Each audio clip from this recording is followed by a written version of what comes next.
My channel quick learning with ease. I hope आप सभी बहुत अच्छे होंगे और इंटरव्यू की प्रिपरेशन काफ़ी अच्छे से कर रहे होंगे। आज हम बात करने वाले हैं सिचुएशनल क्वेश्चन की, और इसी तरह इंपॉर्टेंट जो भी सिचुएशनल क्वेश्चंस हैं वो हम डिस्कस करते रहेंगे। अगर चैनल पे नए हैं तो चैनल को लाइक शेयर सब्सक्राइब जरूर कर दीजिएगा। मैंने इंटरव्यू से रिलेटेड आपको काफ़ी सारी वीडियोस प्रोवाइड की हैं, अगर आपने नहीं देखे हैं तो आप मेरे चैनल को विजिट कर सकते हैं। वीडियो को स्टार्ट करते हैं। क्वेश्चन जैसे कि है, how you will assess the student in classroom. Means कि आप अपनी कक्षा में किस तरह से बच्चों का असेसमेंट करेंगे, उनका आकलन किस तरह करेंगे। तो आप एक अच्छा आंसर किस तरह से दे सकते हैं।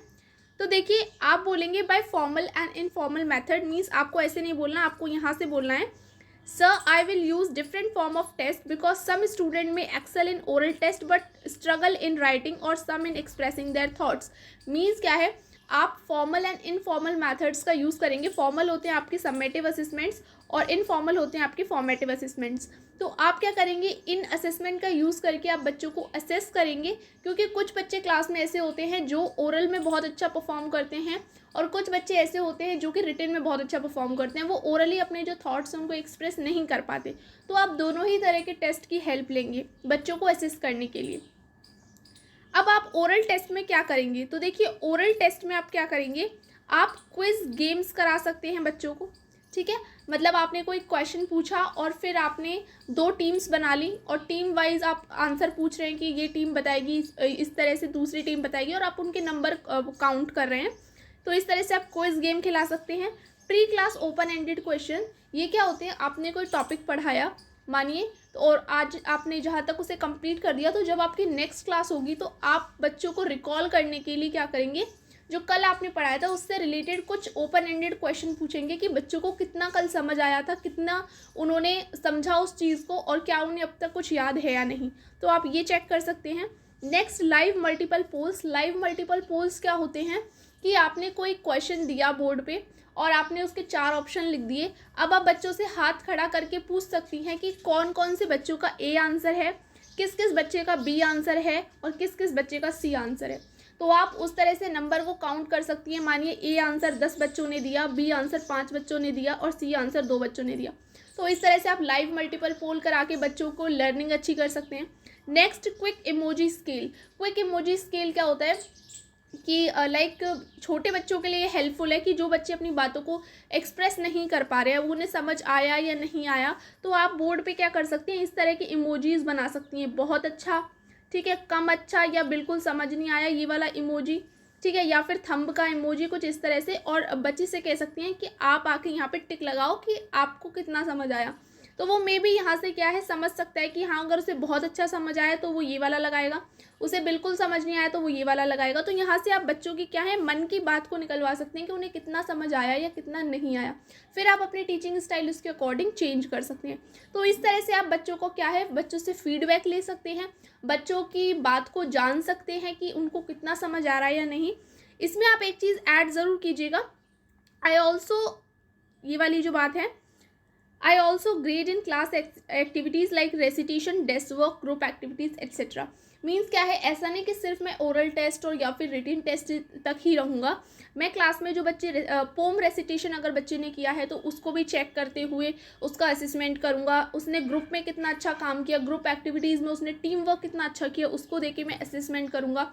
डेस्क वर्क उसने कितना अच्छा किया, मतलब क्लास में वो जो मैं वर्क कराता था ब्लैक बोर्ड पर, वो कितना अच्छा वो कर रहा है। तो ये सारी बातें भी मैं ध्यान रखते हुए उसका असेसमेंट करूँगा। And I will try to involve student as much as I can. Means मैं जो भी एक्टिविटीज़ कराऊंगा क्लास में बच्चों का असेसमेंट के लिए, तो मैं कोशिश करूँगा उसमें बच्चे ज़्यादा इन्वॉल्व हों, ना कि मैं, बच्चों को ही ज़्यादा एक्टिविटीज़ करने का मौका मिले। नेक्स्ट, अब रिटन टेस्ट की बात आ जाती है।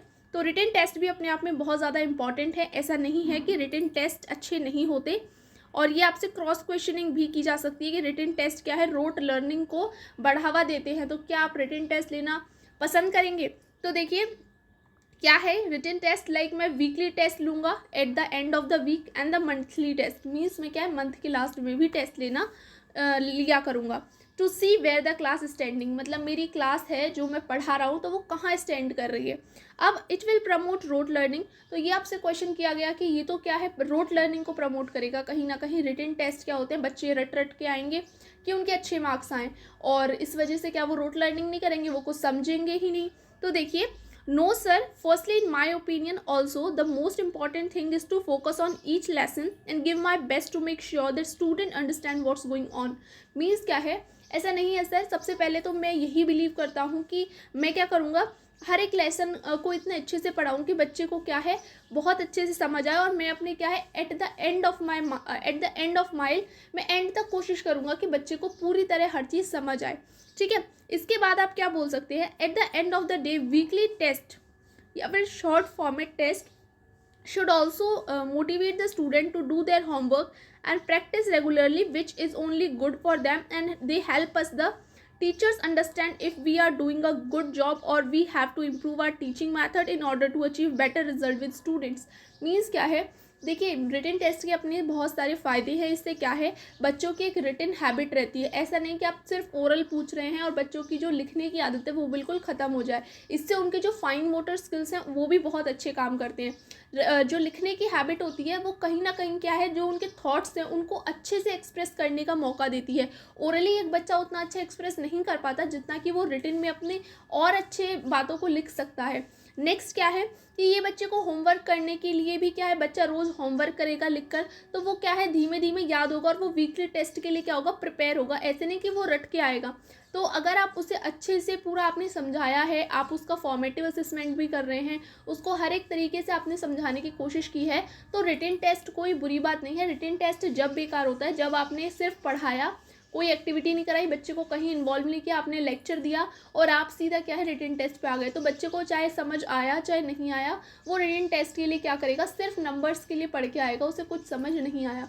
लेकिन आप यहाँ पे एक और बात मेंशन कर सकते हैं कि जो सर ज़रूरी नहीं कि नंबर यहाँ पे मैं बच्चों को दूँ या फिर यहाँ पे नंबर मैटर करें। हो सकता है यहाँ पे नंबर में, क्योंकि ये वाले नंबर जो क्लास टेस्ट होते हैं उनके नंबर इतने ज़्यादा, जैसे हर वीक पे ले रहे हैं टेस्ट, तो उनके ज़्यादा इतने इंपॉर्टेंट नहीं है नंबर।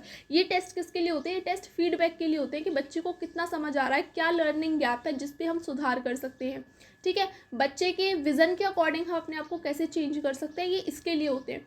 ठीक है, तो रिटन टेस्ट इसीलिए भी हेल्पफुल है कि वो बच्चे की क्या है ओवरऑल थिंकिंग, जो मेमोरी है, लर्निंग पावर है, उसको भी कहीं ना कहीं इंक्रीज करते हैं। ओके, नेक्स्ट आपसे क्वेश्चन पूछा जा सकता है, what is self and peer assessment, difference क्या है इनके बीच में। तो देखिए एग्जांपल से मैं आपको बता देती हूँ। पीयर असेसमेंट होता है, I got done dictation in classroom and said students to check copy of each other. अगर मैंने क्लास में डिक्टेशन लिखवाई और मैं कहती हूँ कि हर क्लास में कहती हूँ कि हर एक बच्चा एक दूसरे की कॉपी चेक करेगा, तो ये हो गया आपका पीयर असेसमेंट। मतलब जो सीट पे दो बच्चे बैठे हैं वो एक दूसरे की कॉपी चेक करेंगे। सेल्फ असेसमेंट होता है, I got done dictation in classroom and said student to check their answers from book by self. Means क्या है, अगर मैंने डिक्टेशन क्लास में लिखवाई और मैं अब कहती हूँ बच्चों से कि आप अपनी अपनी बुक खोलिए और वहाँ से चेक कीजिए जो आपने लिखा है क्या वो सही है या गलत है, तो अब बच्चे यहाँ पे खुद अपनी कॉपी को चेक करेंगे। तो डिफरेंस हो गया ये सेल्फ असेसमेंट और पीयर असेसमेंट में। होप आपको क्लियर हुआ होगा। नेक्स्ट आपका है मेजरमेंट एंड इवेलुएशन में भी डिफरेंस पूछ लिया जाता है कि इन दोनों के बीच में डिफरेंस क्या है। तो मैं आपको बता देती हूँ। मेजरमेंट क्या होता है, जिसमें हम अंकों की बात करते हैं। मेनली क्या है, जैसे हमने किसी की लंबाई नापी, किसी का वजन नापा, तो ये हमने अंकों में नापा, तो ये हमारा मेजरमेंट होता है। इवेलुएशन क्या होता है, इवेलुएशन में हम बहुत सारी चीज़ें देखते हैं। जैसे कि मेजरमेंट होता है क्वांटिटेटिव, आप कह सकते हैं क्वांटिटेटिव, मतलब यहाँ पे हमने क्वांटिटी ली, जैसे 3 किलो का बच्चा है, 4 किलो का बच्चा है, 8 किलो का बच्चा है।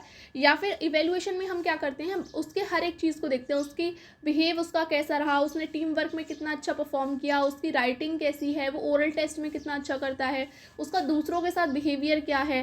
ठीक है, तो ये सारी चीज़ें जब हम देख के एक जजमेंट पास करते हैं तो हम वहाँ पे इवेलुएशन का यूज़ करते हैं। और इवेलुएशन के लिए हमें क्या है, असेसमेंट की ज़रूरत पड़ती है। जो हमारे असेसमेंट का रिजल्ट होता है, जो हम फॉर्मेटिव और समेटिव असेसमेंट से लेके आते हैं, उसके बिहाफ पे हम इवेलुएशन को करते हैं। होप आपको इतनी बातें क्लियर हुई होंगी। और ये सिचुएशन क्वेश्चन ऐसा है जो कि अगर आपसे पूछा जाए तो आपको ढेर सारी इसमें बातें पता होनी चाहिए। ठीक है, बाकी आपसे असेसमेंट रिलेटेड इतना ही पूछा जाएगा, वैसे आप बता देंगे। होप आपको आज का वीडियो समझ आया होगा, क्लियर हुआ होगा ये सिचुएशनल क्वेश्चन कि अगर आपसे पूछा जाए तो आप किस तरह से आंसर करेंगे। मैंने आपको इंग्लिश में बता दिया है, तो आप इस तरह से इसे तैयार भी कर सकते हैं। फिर मिलते हैं एक नई वीडियो के साथ। और अगर वीडियो अच्छा लगा है तो चैनल को लाइक शेयर सब्सक्राइब ज़रूर कर दीजिएगा।